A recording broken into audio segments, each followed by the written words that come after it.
عید قربان آمد و در مکه حج اکبر است. عید قربان آمد و در مکه حج اکبر است. دوستان را تبریک نمودن سنتی پیغمبر است. مبارک مبارک ای برادر عید قربان، خدا رزق تو را سازد فراوان. بر پیکر عالم وجود جان آمد، صد شکر خدا که امتحان به پایان آمد.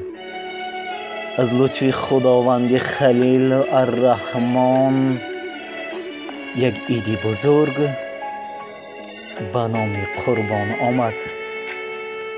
برایتان خوشی های روزگار، دسترخوانی پر از ناز و نعمت و فیض و برکت را تمنا دارم.